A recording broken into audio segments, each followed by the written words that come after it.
Baie welkom by Sian Collective In Focus podcast. In Focus is 'n aanlyn geselsprogram waar Christelike leerstellings, oorleweringe en tradisies geweeg word teenoor die woord van God. Die dag van die Here bring 'n openbaringsboodskap wat die identiteit van Jesus Christus aan ons bekend maak, met 'n nuwe insig oor wie ons is as nuwe skepsels. Kom luister gerus na die goeie nuus van Christus in ons, die hoop tot God se heerlikheid. Goeienaand dames en here, baie welkom by ons Dinsdag aand in Focus. Wat 'n incredible jaar 2025 en vanaand is ons laaste uitsending vir die jaar en ons het dit goed gedink om te eindig met die titel Die Begin. Ek hoop nie dit gooi julle heeltemal uit nie, maar net om vanaand regtig 'n bietjie te gesels oor die oorsprong van alles. Om iets te verstaan moet ons by die begin wegspring. En ek dink 'n gesprek wat my regtig baie fascineer die laaste ruk, wat in die koerante en oral gepraat word, is die gesprek van kunsmatige intelligensie.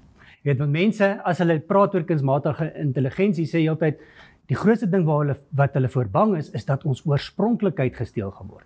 Nou, oorspronklikheid kan nie gesteel word as ons verstaan wat ons oorsprong is nie. Dis ook om hierdie gesprek van die begin, om weer ons oorsprong te verstaan, behoort nie ons te bedreig nie, want kunsmatige intelligensie, kan net 'n counterfeit wees, of iets wat gekopie word, as ons wegbeweeg het van die kennis van ons oorsprong af. En daar's 'n mooi storie, en voor ek dit gaan doen, wil ek net eers my gaste verwelkom, maar ek wil hê Zandra moet hom vir ons vertel. Ek gaan hom op die spot sit, maar eers is hier so langs my Zandra Strydom, visieleier van Sian Collective, baie welkom.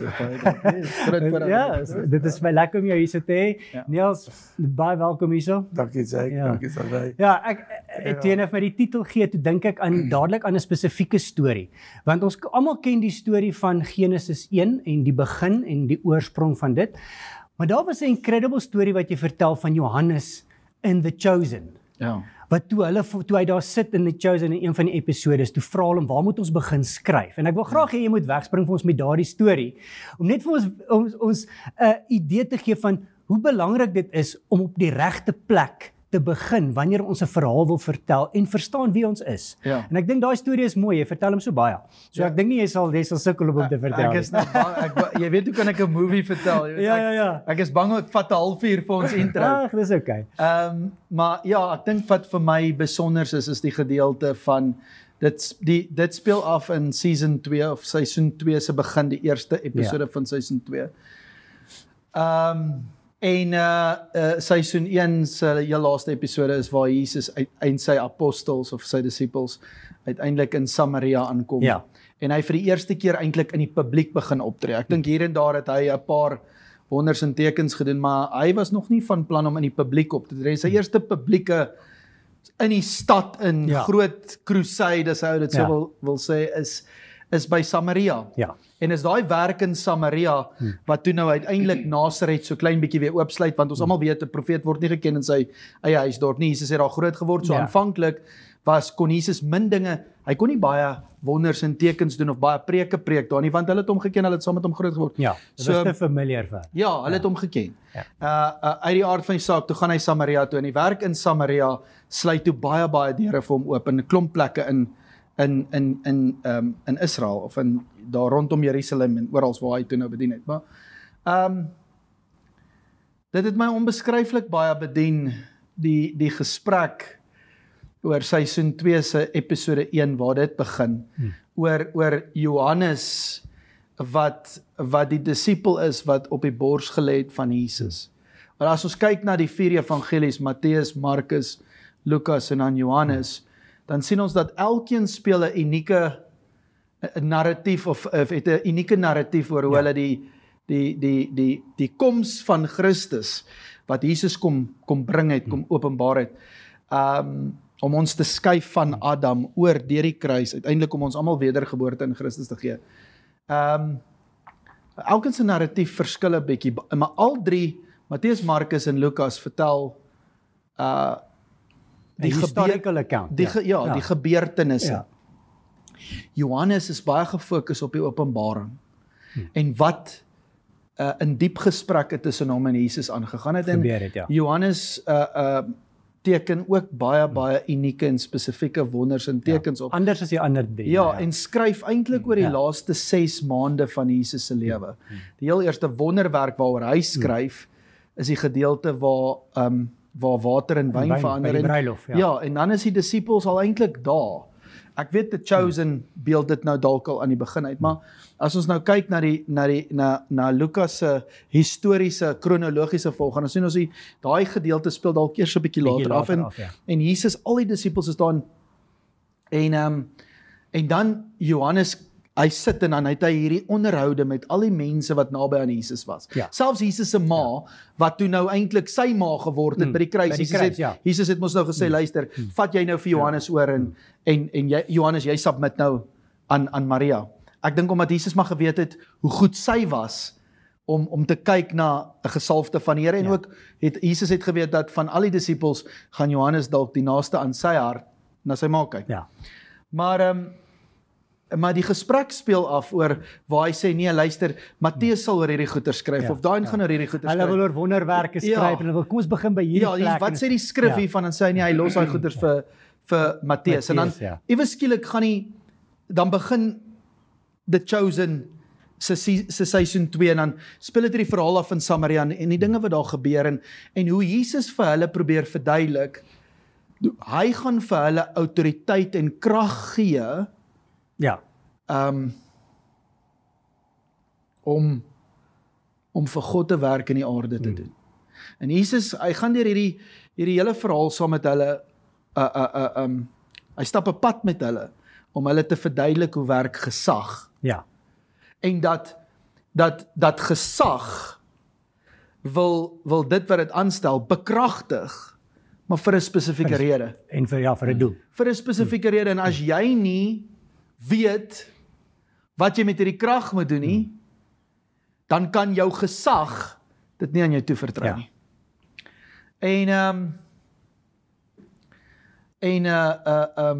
Daar's hierdie konflik tussen die Samaritane en die Israeliete. Ons almal weet dit nou. Die Samaritane is basterjode en een van die ouers is dalk 'n Jood en die ander is dalk 'n heiden of en hoe die Jode, die Israeliete en die Samaritane eintlik maar bietjie beef het met mekaar, né? Hulle het nie baie van mekaar gehad. Hulle het nie, So so daai hele gesprek waar Jesus toe nou met die Samaritaanse vroutjie gesels en sê, mevrou, glo my, die uur kom dat julle die Vader aanbid in gees en in waarheid, want dis hoe hy aanbid wil word. Julle Samaritane aanbid bo op 'n berg en ons Jode aanbid in die tempel, maar saligheid kom uit die Jode uit. Ons weet wat ons aanbid.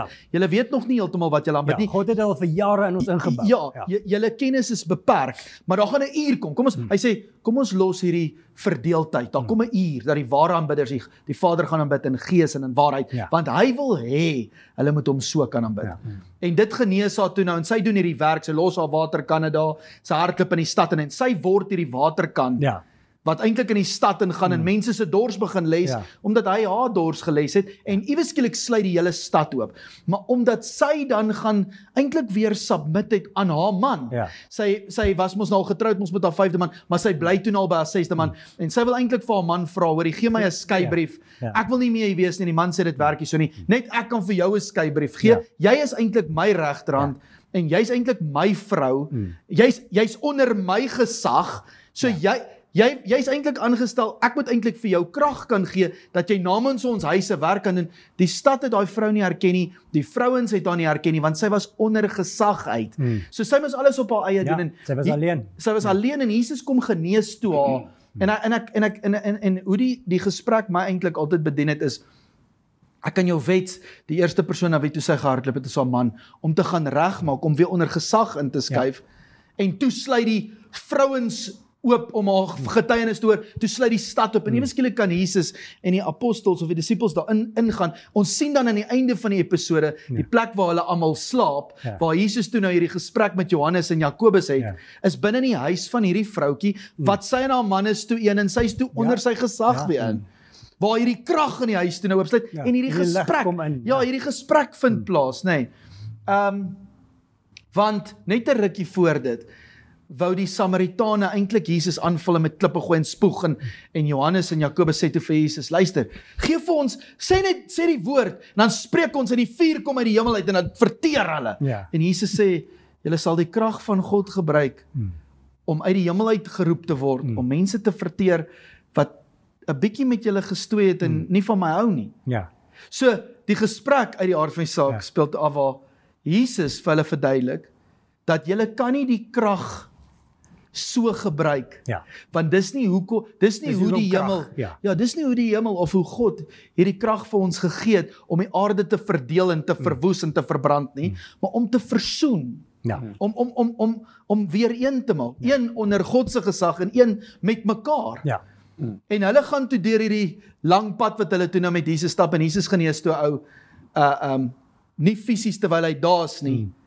Die volgende dag toe die ou wakker word, want sy been was gebreek, toe kon hy loop, en Jesus staan toe nou op in hierdie vrou se huis, en Johannes en Jakobus lê toe nou so in slaap, hier so saam met hom in die vertrek, en hy sê, "Ja, ek weet van iemand wat vanoggend baie gelukkig opgestaan het."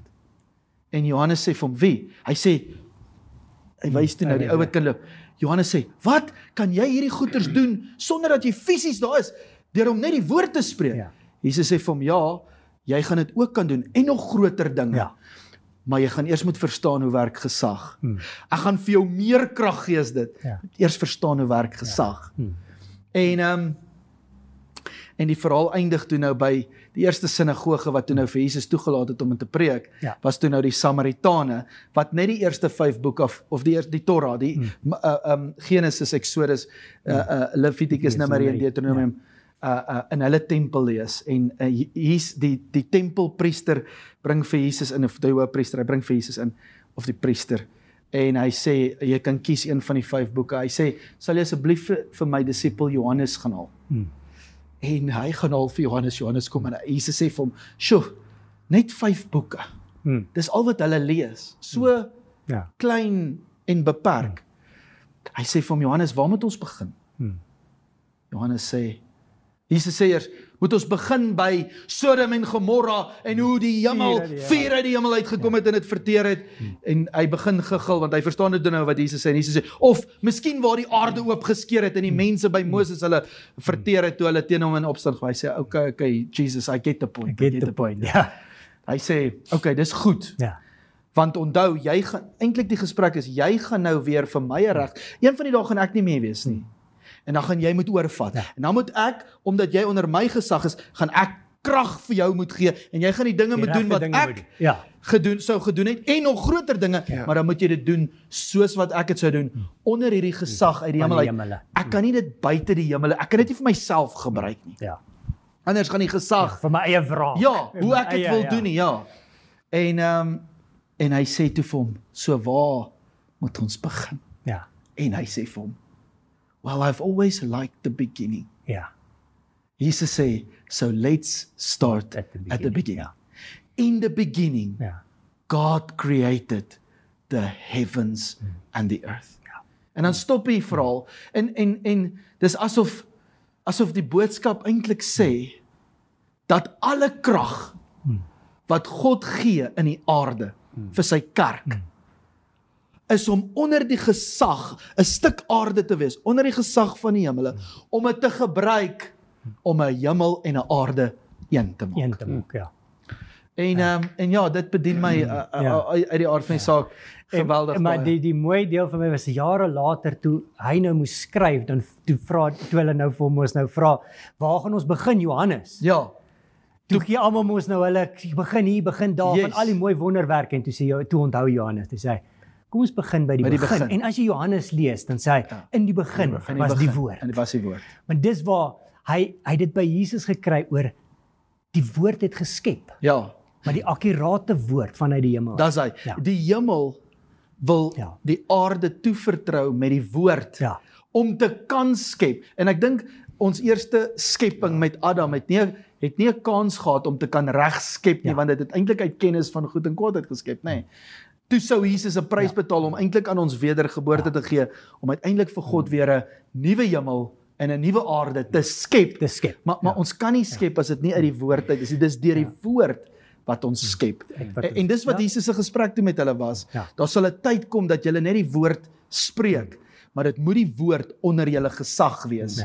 Jy mag nie 'n ander woord spreek nie. En dan volg God dit op met wonders en tekens, en God skep uit die hemel uit in die aarde. Maar hy het hande en voete nodig vir dit, maar ek dink in die wat so uitstaan vir my in die gesprek is dit baie keer mis ons dat daar was 2 beginne. Ja. Daar was nie net een begin en Johannes lig dit uit. Ja. Want as jy die King James lees, dan sê in the beginning was God and the word was God and the word was with God. The same was in the beginning with God. Ja. So hy praat weer van hier's weer 'n begin en Jesus het daai begin vir ons moontlik gemaak en hier is ons gesprek dat as ons nie daai begin verstaan nie, dan skep ons eintlik counterfeit. Ons skep nie oorspronklik nie. Ons skep iets wat amper lyk soos die regte ding. Kunsmatig, ja. En die vyand is eintlik slinks om ons soontoe te vat na die Ja. kunsmatige toe. Dit lyk reël en dan kom goeters soos kunsmatige intelligensie wat ons laat bang word, maar eintlik as ons verstaan daai tweede begin, Ja. die kruks van Jesus Christus wat weer vir ons 'n begin kom gee Ja.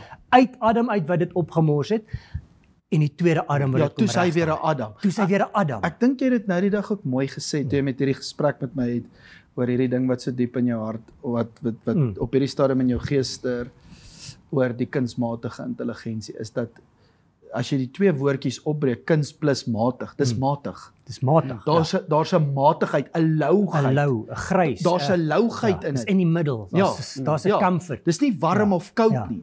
En dis wat Jesus sê, hy sê as die lig wat jy noem in jou lig is, eintlik duisternis is. Hoe duister is dit dan nie? Want jy preek dit, jy verkondig dit as lig. As lig, ja. So as dit dan matig is en jy preek matigheid as die waarheid, as lig, Ja.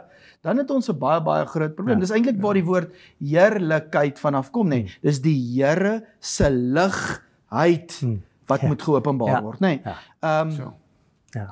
Maar ja, ek wou net dit gesê het ek En dit is eintlik vir my mooi want kuns Twee is eintlik skepings. om te kan skep. ja, Dis nie net skep soos 'n liedjie skryf. Ons almal skep. ja, Ja. Maar ons besef nie ons skep met ons mond nie. ja, Ja. Die grootste ding wat ons doen is ons skep met ons mond. ja. En as ons hart nie verstaan van waar af ons kom en die prys wat betaal is en waarna toe ons getransformeer het nie, dan praat ons mond verkeerd en ons skep verkeerd. Ja. Jy praat kennis van goed en kwaad. Jy praat nie God se woord nie. Ja. Ja. En dan skep dit 'n valse aarde, 'n kunsmatige aarde onder 'n oorspronklike hemel. Ja.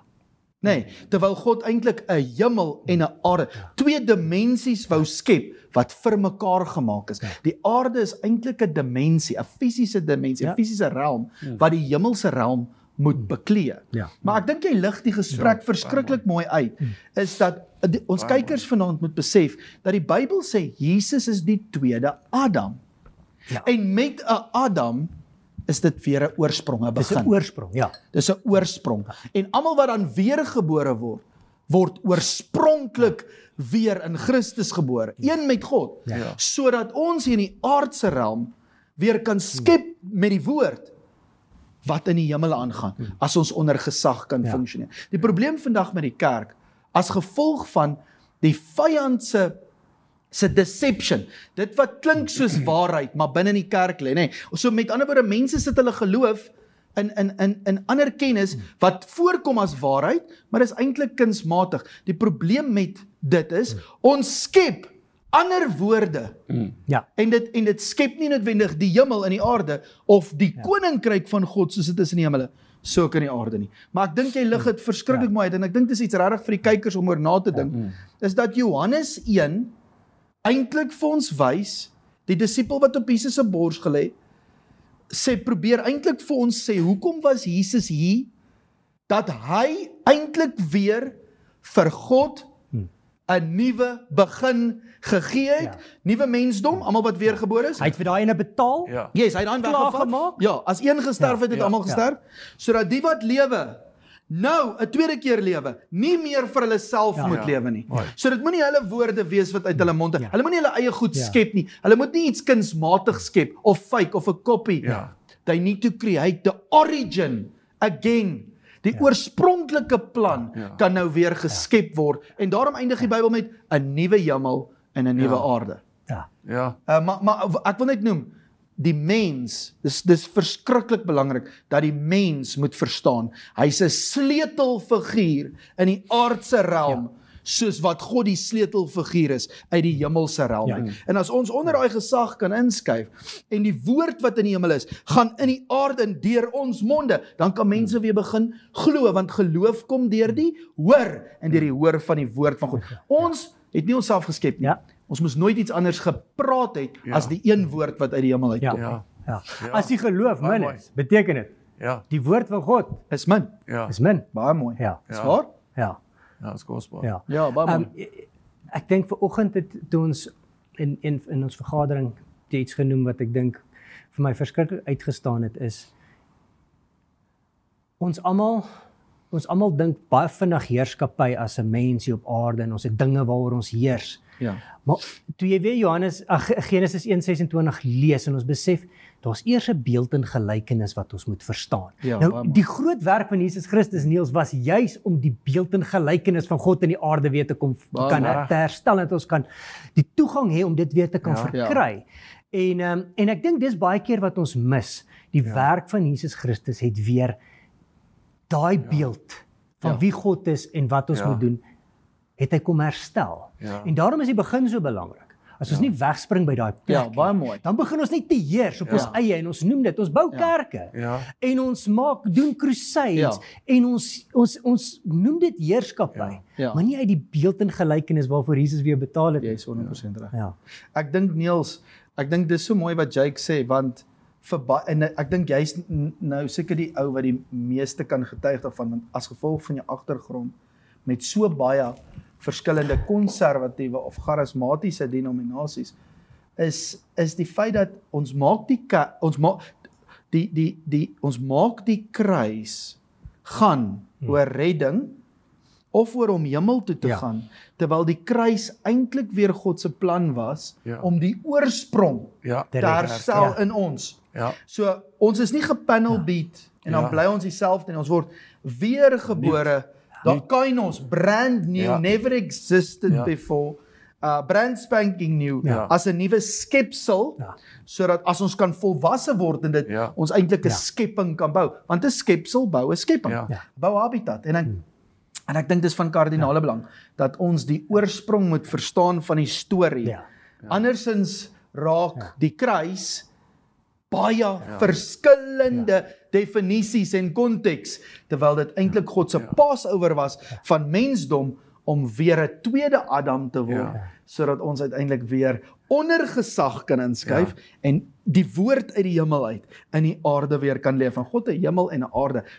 In die begin het God 'n hemel en 'n aarde gemaak. Maar as die mens nie met die regte woord werk nie, dan bou ons die aarde anderstens as hoe die hemele dit beplan het om te lyk. Nee, dis baie waar. Kyk, as ons net weer terug gaan na Genesis 1 toe en 1 en 2, ek het altyd daai voorstel wat ek maak, en vat ek Genesis 1 en 2 bymekaar. En ek sê altyd dit behoort eintlik ons Bybel te gewees het. Want Genesis 3 moes nooit gebeur het. Daar sou jy probably heeltemal 'n ander storie gewees het, mense op te voed. Ons sou 'n ander boek gehad. 'n ander boek gehad. Met al die mooi verhale van suksesse, sonder die invloed van alles wat kennis van God op pad gebring het. Maar hoofstuk 3 loop alles verkeerd. En die hele res van die Bybel is 'n herstelplan na hoofstuk 1 en 2 toe. Dis 'n begin na dit wat die einde moet word van alles. Wat vir ewig moes wees.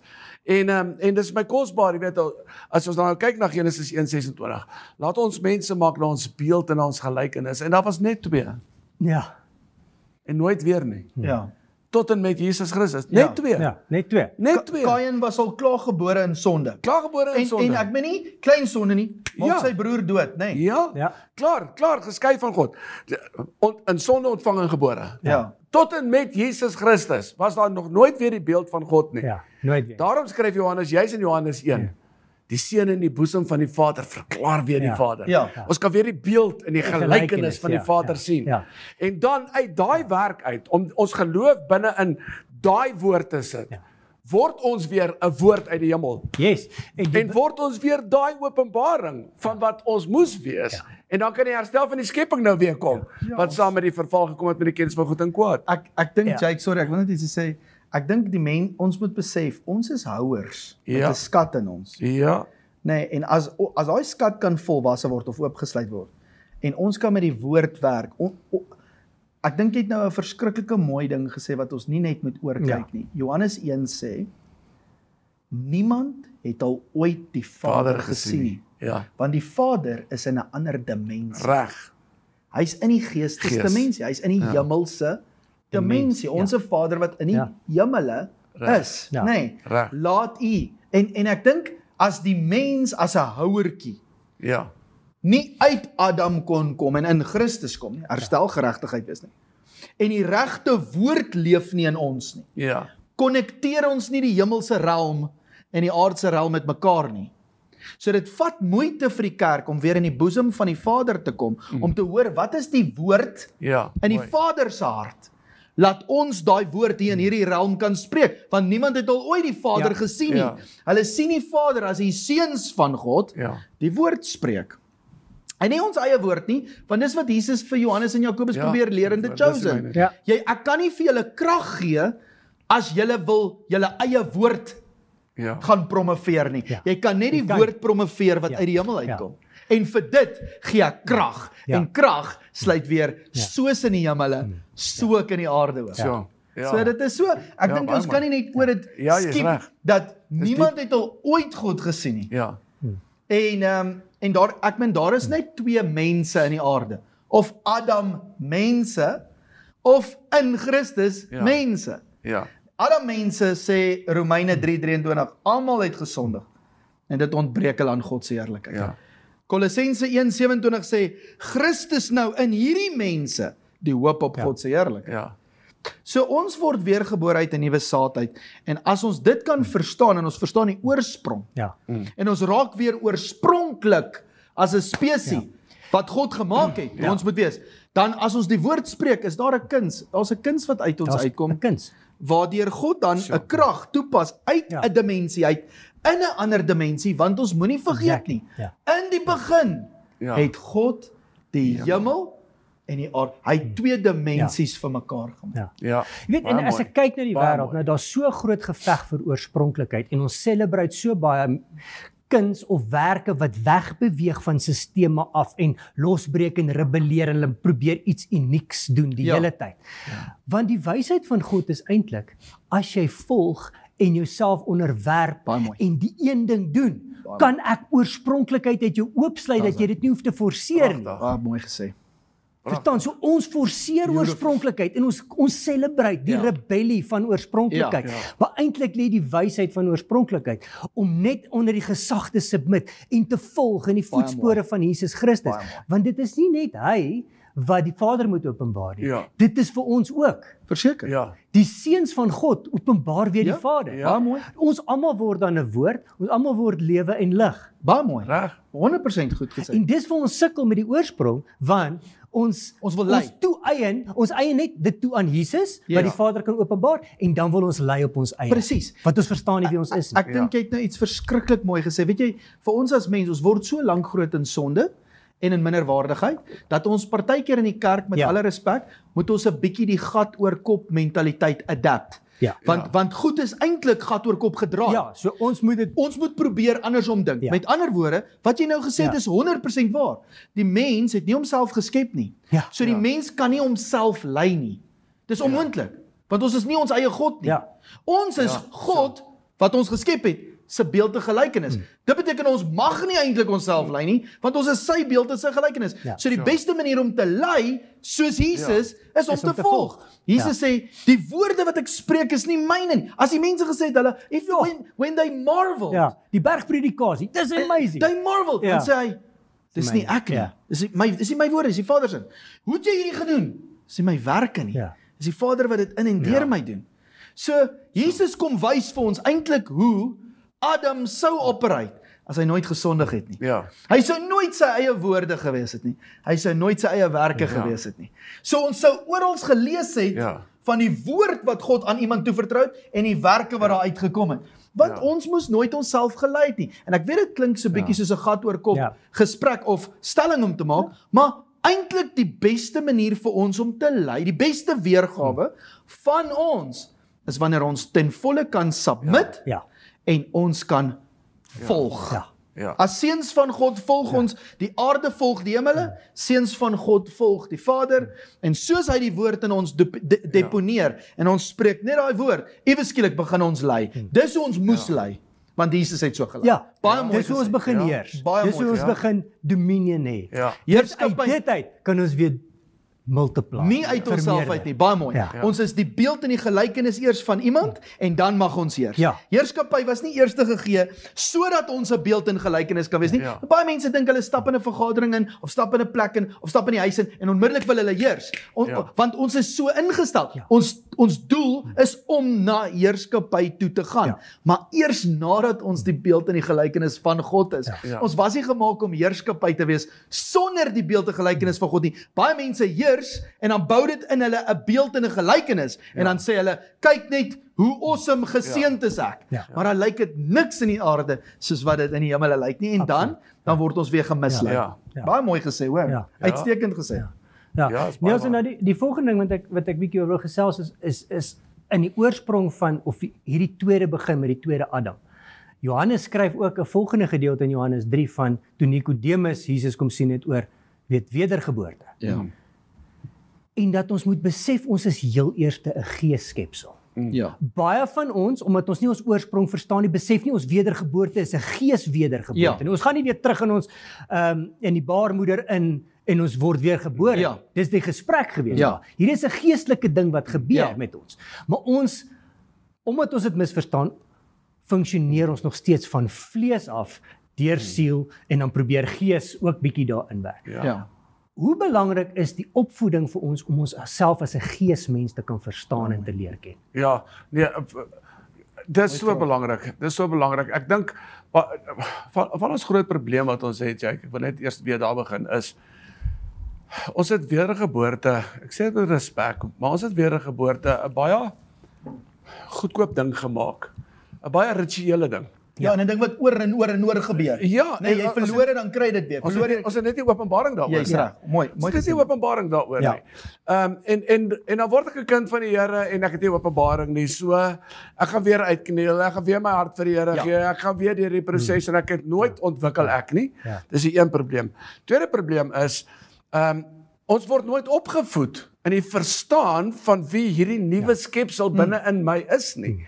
Want ewe skielik is daar 'n gees wat lewend gemaak word deur God se gees, wat met God se gees een gees word, 'n nuwe skepsel, die in Christus skepsel. Hy wie in Christus is 'n nuwe skepsel.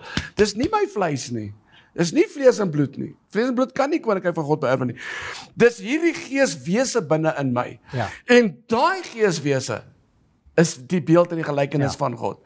Maar om hierdie geeswese tot sy volle reg te bring, het ek nodig om dit te verstaan. En om dit te verstaan, het ek nodig my Vader te verstaan. En om my Vader te verstaan, het ek nodig om na Jesus Christus te gaan kyk, hoe hy die Vader vir my uitgebeeld het. Ja. En daai wiskunde bymekaar begin sit, sodat ek 'n openbaring kan kry van wie is ek na die Gees. Anderster sit ons met 'n persepsie weer eens wat aan verskillende gelowe glo hulle leef hierdie aanvaarde hemelse lewe. Ek wil nie eers die gelowe as op nie. Maar almal glo hulle leef in hulle geloof 'n soort lewe en dis aanvaarbaar om hemel toe te gaan. Om afterlife toe te gaan. Om afterlife toe te gaan, terwyl God regtig die mense geskep het om die hemel in die aarde in te bring. Ewige lewe. En kom ons definieer net weer Jesus se perspektief op die woordjie ewige lewe. In Johannes 17 vers 3. En dit is die ewige lewe, dat hulle U kan ken, die enige waaragtige God en Vader van ons Here Jesus Christus. En die Here Jesus Christus, né? Laat ons U kan ken. Ons moet God kan ken as Vader van hierdie spesies. God is nie die Vader van vleis en bloed nie. Daarvoor het ons aardse vaders. Kan ek dit Daarom het ons geestelike vaders nodig om daai opvoeding te doen. kan ek dit hier aanvul want ek dink wat Neil sê is baie belangrik want vir enige mens begin as ons praat oor die begin vir enige mens begin die begin by identiteit. Ja. Korrek. So as jy nie die oorsprong van iets verstaan nie, gaan jy nie jou identiteit verstaan en vice versa.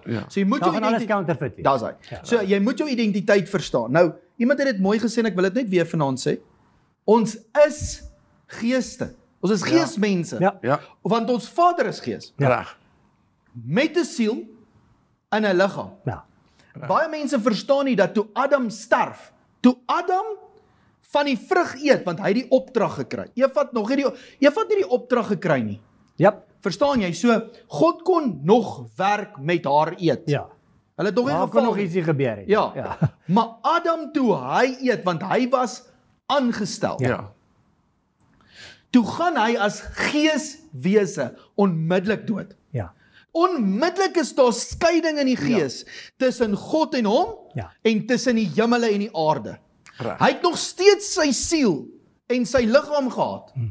Maar sy geesmens is van God geruk. Ja. So die geesmens En dis was dood. dood. Presies. Nou ek wil net gou dit Hy het nie fisies dood gegaan. Presies, nou sê die Bybel, almal het gesondig en dit ontbreek hulle aan die heerlikheid van God. Met ander woorde, wat dit vir ons sê is, jou siel en jou liggaam beteken niks as 'n krag. Ja. As jy nie jou wese weergebore kry en verstaan nie. Want wie jy is 'n geeswese. Ja. So maar nou is die ander ding is, as jy dan verstaan wat 'n geeswese jy is, en dat jy 'n seun van God in Christus is, net soos Jesus Christus, want hy is die eerste nou van baie. Ja. Hy was die eerste een in Christus. Presies. Ja. Nou word jy weergebore want jy bely hom as 'n nuwe Adam. So jy gaan uit die ou Adam uit en jy gaan in die nuwe Adam in. Ja, Wat weer vir jou doen Christus? Ja, so jou geesmens word weergebore en hierdie is baie belangrik om te verstaan want dis ons ware identiteit. Ons identiteit is nie siel nie en ons identiteit is Nie ook nie liggaam. vlees nie. Maar die probleem is sonder jou siel en sonder jou liggaam kan jy nie jou geesmens uitdruk nie. So jy moet verstaan wie jy is na die gees, dan moet bekering plaasvind in jou sielemens en dan moet jou liggaam dit uitdrukking gee, Baie mooi. net soos wat Jesus ons gewys het. Ja. Want jou liggaam en jou siel is maar tydelik. Jou gees leef vir altyd. Die mens was vir altyd dood. En toe maak Jesus seker vir almal wat weergebore is, die mens gaan nou vir altyd lewe. Ja. So ons word eintlik net een keer weergebore Ja. na die gees en dis die gesprek wat Jesus met Nikodemus het, Reg. want iewes skielik na Jesus se doopbad en sy God se gees en sy gees wat een geword het, het Jesus heeltemal verander. Hy was 'n carpenter, toe word hy 'n apostel, 'n hoëpriester, toe word hy 'n seun van God, 'n godsman. So iewes skielik het hierdie tussen hemel en aarde werk begin plaasvind vanuit hom uit. Ja. Hy het God se woord gespreek en die ouens het begin notisie neem. Nou hulle het dit gesien in sy liggaam. En sy siel moes hy gaan bekeer het vir 40 dae in die wildernis. Ja. Maar omdat sy gees een geword het met God. Ja. Dis jou ware identiteit. Jou identiteit is nie jou vlees nie, jou identiteit is ook nie jou siel nie. En as ons terugkyk na Adam, dan sien ons onmiddellik toe hy van daai kennis van goed en kwaad eet, toe sy geesmens dood en geskei van God. Ja. Toe heers die mens in die aarde Hy het aanhou eers. met en 'n gebou. dooie geesmens wat soekend is. Ja. En solank jy soekend is, sal jy nie weet wie jy is nie. Ja. En sy siel het bekeer na ander kennis toe en sy liggaam het ander goeters geaksie gewoord. So mense het hulle geloof in dit Ja. begin sit. Ja. En so het die aarde onder die hemel uit begin beweeg. Ja. Nee. Ja. So dis baie belangrik net dat ons moet verstaan as God na ons kyk, God ken nie ons na die vlees of selfs na die siel nie. Hy ken ons na die gees. Ja. Maar om daai werk na die gees in die aarde, in die fisiese realm gestalte te gee, kort jy 'n siel wat 'n bruggie is tussen die geesmens en die fisiese mens en jou liggaam moet gehoorsaam wees. Ja. Aan wat jou geesmens sê deur God se gees in die aarde moet gebeur. Ja. Maar ons identiteit is na die gees. Ja. Inteendeel, ek wil eintlik vir ons 'n skrifgie lees net om dit te bevestig want ek dink nie baie mense ken noodwendig hierdie skrifgie in Romeine nie.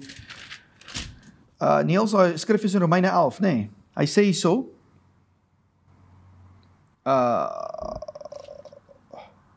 Romeine 9. Hy sê Romeine 9 vers 6 en 7, maar ek sê dit nie asof die woord van God verval het nie, want hulle is nie almal Israel, wat uit Israel is nie, ook nie omdat hulle Abraham se nageslag is hulle almal kinders nie, maar in Isak sal jou nageslag genoem word.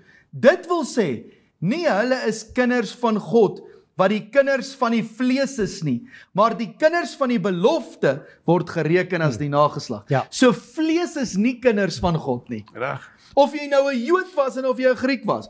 Ja, die Jode was die volk van God deur wie hy homself uitgedruk het in die natuurlike. Ja. Maar sodat wanneer ons weergebore word, ons kan verstaan hoe lyk 'n geestelike volk. Ja. Want gees is kind van God en word seun van God. nie vlees nie. Nie Jood nie, nie Griek nie. As niks wat jy in jou vlees kan doen, wat kan maak dat jy kind van God is. Dit gebeur in die gees. So die gesprek in Johannes 3 is verskriklik belangrik vir ons om te verstaan, dat as jy uit vlees gebore is, lei vlees jou. Wanneer jy geesgebore is, moet die Heilige Gees jou begin lei, want jy's 'n geeswese. Ja, en dan moet die opvoeding kom, né? Dis die vraag net. Dan moet die opvoeding kom daarvan. Die regte opvoeding. Ja, en as ons nie God se woord, se verbond, se waarhede ken nie, dis wat ons moet inbou. Jy weet, op die einde van die dag is my so mooi Genesis 1 en mense debatteer daaroor. Maar hoor net wat ek sê. As ons sê Genesis 1:26 sê God, laat ons mense maak na ons beeld en ons gelykenis. Hy het die mens gemaak sy beeld en sy gelykenis. Van daar af moes Adam en Eva die mens in God se beeld en gelykenis maak. Nou weer 'n keer, Sandra het nou net gesê, nie vleismense nie, maar die beeld en gelykenis van God opvoed. En dis ons werk. Die gees van God wat die siel weer lewendig gemaak het. Die vyfvoudse werk, dis wat Efesiërs 4 sê. Die vyfvoudse werk is juis om die seun van God op te voed binne in die mens, na 'n plek toe waar ons tot by perfektheid kom. A perfect man, the measure of the stature of the fullness of Christ, sê dit in Engels. Sodat ons nie weer rondgeswaai word. Laat ons nie meer kan rondgeswaai word nie. So daar's 'n verskriklike belangrike opvoedingskomponent, dat ons kan begin verstaan wie ek is na die Gees. Want verstaan jy nie jou waarde nie, leef jy mos nou minder jou waarde. En wanneer ons minder waardig leef, beteken dit ons het nie regtig iets waarvoor ons leef nie. So we hang in there till the trumpet blows. Dis mos die gesindheid gewees. Inteendeel, ons voel eintlik die hele tyd kaal. Jy sien, ek wil net ons kan eintlik hierdie gesprek bewys. Ons sien vir Adam. Hulle was kaal. Maar hulle het dit glad nie geweet nie, want hulle het nie gemeet van buite af binne toe nie. Hulle het gemeet van binne af buitentoe. So jy kan sien hulle het gemeet vanuit geesmensheid. So hulle was aangetrek. Volgens hulle in hulle kop was hulle aangetrek met hulle liggaam. Hulle was aangetrek met die heerlikheid van God. So hulle het niks nodig gehad nie. Hulle het nie nodig gehad om te kry nie. Hulle kon net gee. Hulle was 100% waardig en perfek in identiteit met God. So en hulle daaruit geleef. Die oomblik toe hulle kennis kry, toe is hulle kaal en hulle leef van buite af binne toe en hulle moet die hele tyd iets kry om aan te trek. En kyk maar, mense so tot vandag toe mensdom is kaal. Hulle soek heeltyd goed. Presies. So die een gas gene is nie genoeg nie, ek kort 2. Ek kort 'n diesel gene. Jy's nie heeltyd kaal. Een huis is nie genoeg nie, ek kort 2. Een kar is nie genoeg nie. Ek soek 'n beter kar. Ek soek meer. Ek soek meer geld. Want ons jy kan sien ons en dis hoekom ek die gesprek opbring. Ons as kerk moet geleer word dat ons identiteit is uit die Gees. So ons is eintlik klaar vol. Ons is eintlik bekleed met God se heerlikheid. Die rykdom van die heerlikheid. Presies. Dit moet net in ons siel inbekeer en uit ons liggaam uitkom. Dan gaan dit nie meer gaan oor ons onsself die hele tyd kaal sien nie. Ons gaan onsself vol sien. En ons gaan kan gee. Ons sien onsself dan as die beeld en die gelykenis van God, want jou geesmens is die beeld en die gelykenis van God. Maar as jy dit nie weet nie, dan voel jy die hele tyd kaal en dis Jesus se gesprek in Matteus 6 waar hy sê, luister, stop dit gou. Die mens is meer as wat hy eet en drink. Sy liggaam is meer as wat hy aantrek. So hou op lewe vir wat jy eet en drink en wat jy moet aantrek. Hy sê, kyk na die lelie in die veld, kyk na die spesie in sy habitat, kyk na die voeltjie in die lug, kyk die spesie in sy habitat. Hy sê, jy's eintlik 'n nuwe spesie, fokus om jou habitat te bou, dan gaan jy ophou kaal voel. As die aarde sou gefunksioneer het volgens die koninkryk van God, dan sal ons nie kaal voel nie. Ons sal eintlik vergenoegd wees.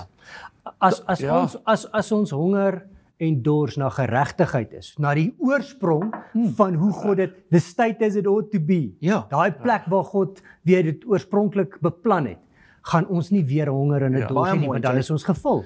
Die koninkryk van God, sê Romeine 14 vers 17, is nie 'n saak van spys en drank nie, want daai kos kom en gaan. So jy gaan dit die heeltyd nodig kry. Hy sê die koninkryk van God is 'n saak van geregtigheid en vrede en vreugde in die Heilige Gees. Nou hier's die probleem. As jy jou geloof in die verkeerde woord of instruksie sit wat nie gesubmit is aan die hemele nie. As die hemelse gesag nie met die aarde praat en die aarde eet daai woord en sit ons vrede in dit en ons geregtigheid in dit en ons vreugde in dit nie, want dis daai woord wat die Heilige Gees ons mee wil werk. Ja. Dan bly ons die hele tyd die koninkryk van God 'n saak van eet en drink maak. Ja. En wat kan ons kry en Ja. verstaan jy? So wat kan ek kry in steede van wat kan ek gee? Ja. Ons wil ons eie begeertes vrede en vreugde en geregtigheid maak in die Heilige Gees. Want ons dink die Heilige Gees is verdeeld en wil vir ons almal gee wat ons wil hê. Die Heilige Gees wil doen wat die hemele sê om te doen. Sodat hy dit deur ons kan doen. En ons moet kan vrede, vreugde en geregtigheid in dit vind. En die duiwel is bang vir dit. Hy wil nie ons met die regte woord kry en ons vrede, vreugde en geregtigheid in dit sit nie. Want dan sal die hele aarde begin verander en lyk soos die hemele. Die duiwel is nie bang vir wedergeboorte nie. Hy is bang dat ons dit moet verstaan en die krag wat daar uitkom as ons in dit opstaan. As ons kan terugkom na die oorsprong toe. Die duiwel is bang dat alle wedergebore kinders van die Here die oorsprong begin verstaan en uit daai oorsprong uit begin skep. Dit is waarvoor hy bang is. Dit is die einde van daai heerskappy. Dit is presies, want daar's twee principalities aan die beklei. Nou principalities bestaan uit principles uit. Die duiwel maak staat dat ons op die verkeerde principles werk. Dan is ons onder 'n verkeerde principality. Nou die hemel het 'n principality en daai principality is die koninkryk van God. En God wil daai koninkryk soos dit in die hemel is, in die aarde inbring. As ons gaan leer om volgens daai principality of principles te werk, dan gaan die duiwel nie meer hou vas hy nie. En die koninkryke van hierdie wêreld gaan dan die koninkryk van ons God word en sy Christus. Nie meer Adam nie. Christus. Maar dat is belangrik dat hy waarheid moet verstaan, né? Ek dink aan Jesus se gesprek daar in Johannes 17. Heilig ons in u waarheid. U woord is die waarheid. En ek sien dit in Paulus se gesprek ook, nou toe Paulus daar in Romeine 10 bid vir sy broers, die Jode, uit wie hy gebore is. En dan sê hy, ek kan van hulle getuig, hulle het 'n ywer vir God. Maar hulle sê wel nie die regte insig nie. Hulle het nie regte kennis nie. Nou beywer hulle vir iets waarin God nie is nie. Dis mooi, dis goed. Dis voorskrifte en maar hulle verstaan nie waarmee God besig is nie. En dan sê hy die volgende. Hy sê ek bid dat hulle gered word. Van daai toestand. Want hulle is vir hierdie werk wat God nou doen, is hulle verlore vir die werk. Hulle moet gered word soontoe. Hulle moet verander. En daai redding van die siel kan net kom deur onderrig te word in die waarheid van God se woord. Want daar ander kennis gee ons nie die geregtigheid vir God nie. Dit maak ons self-righteous.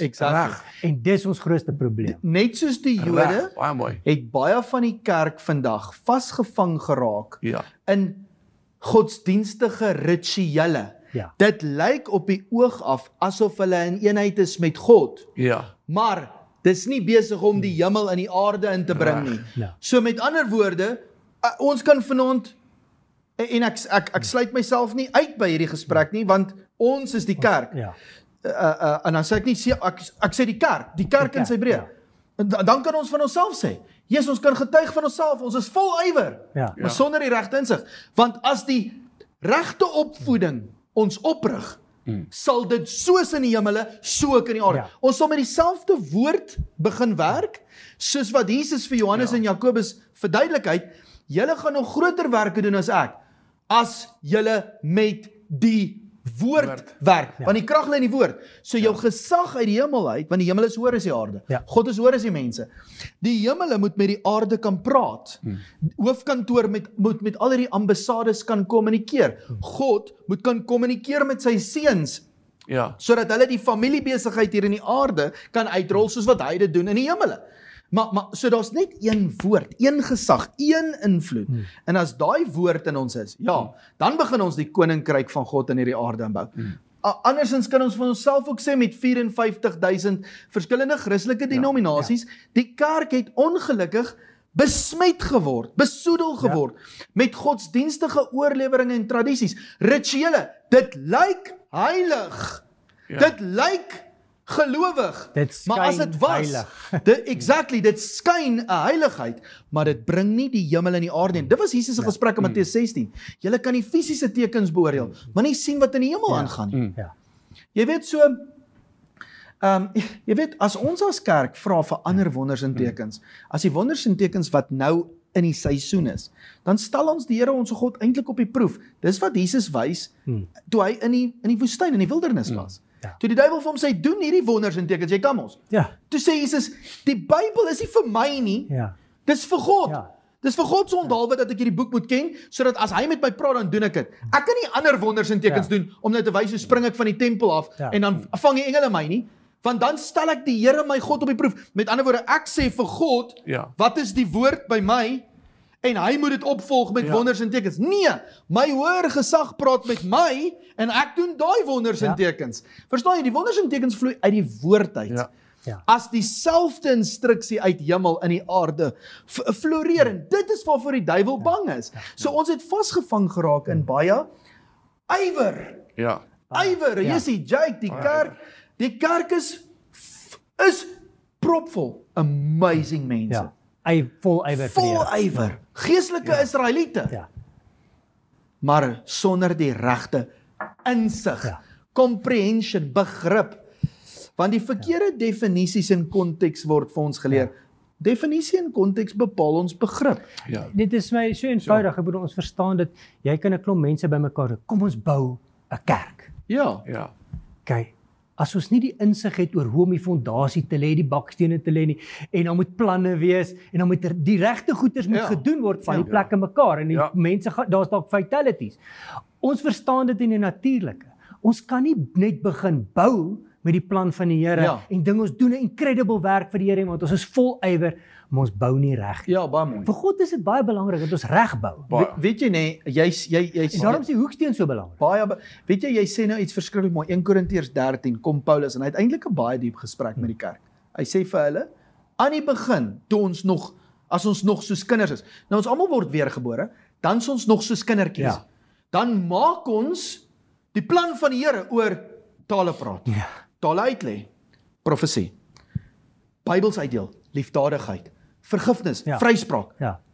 En dan kom Paulus op 'n plek en hy sê, maar as al hierdie goed nie by 'n plek uitkom, nee, die liefde, ek gaan nou praat oor die liefde, as dit nie hierby uitkom nie, hy sê, dan beteken dit niks. Hy sê so, toe ek 'n kind was, toe het ek gedink soos 'n kind. Ek het so gepraat, en ek het die geloof ook oor dit gemaak. Maar nou dat ek volwasse word, hy sê, een of ander tyd, gaan ons begin sien en ken, soos ons geken word. So die aarde gaan begin verstaan, wat die hemele nog altyd verstaan.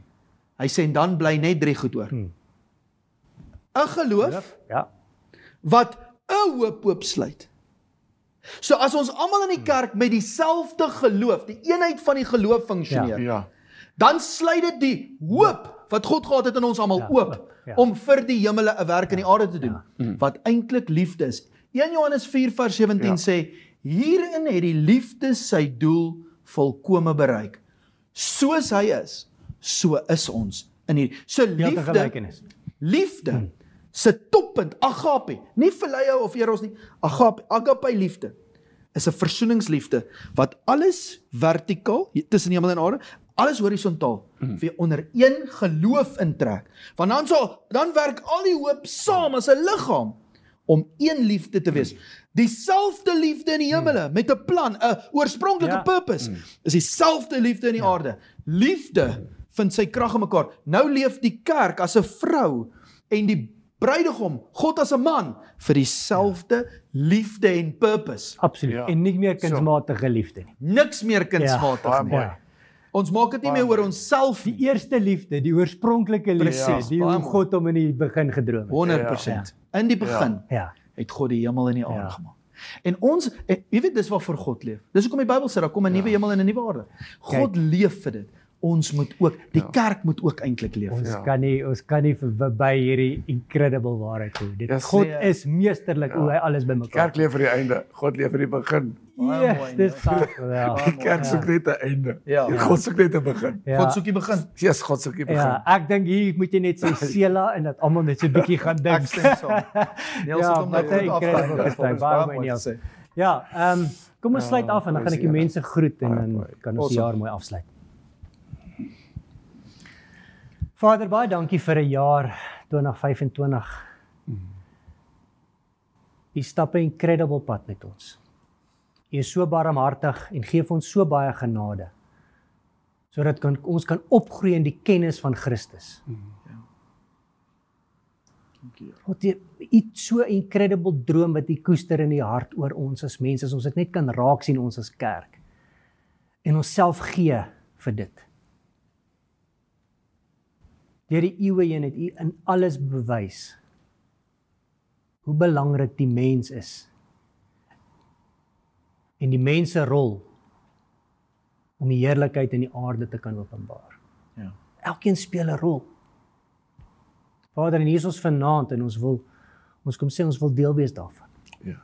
Ons wil onsself gee, ons wil kom volg, ons wil submit, ons wil onsself onderdanig maak aan die gesag wat U onder ons as onder U gesag en die gesag wat U oor ons aangestel het, sodat ons kan leer en kan groei, dat die oorsprong en die oorspronklikheid weer uit ons kan borrel soos 'n fontein wat nie ophou nie. Here, dat die honger en die dors nie meer daar sal wees nie, maar dat ons vol sal wees.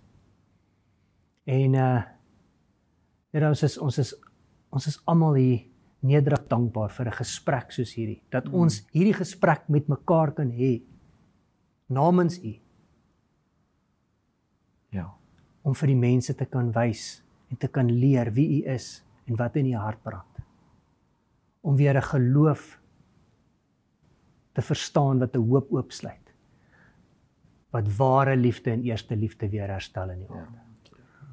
Here, dankie dat U lief is vir ons. Dankie dat U ons leer, dat U Uself ontferm oor ons. Dankie dat U die skatte vanuit die hemel met ons deel. Mag ons nie net soos varke oor hierdie parels loop nie, maar dat ons dit sal koester naby aan ons hart. Ja. Ja. En ons is dankbaar. Ons wil vir U dankie sê. Dankie vir die geleentheid. Dankie vir elkeen, vir Sandra en vir Niels wat 'n bydrae lewer. Dankie vir hierdie jaar vir elkeen in die tegniese span wat hierdie program moontlik maak sodat die mense kan sien. Bid vir elkeen wat hierdie program kyk, dat hulle harte sal oopmaak vir U en U werk. Dat ons kan sien ons leef in die dag van die Here. Ja. Ons leef in 'n incredible tyd. En dat ons dit sal embrace en dat dit sal hardloop met oop arms en onsself sal gee.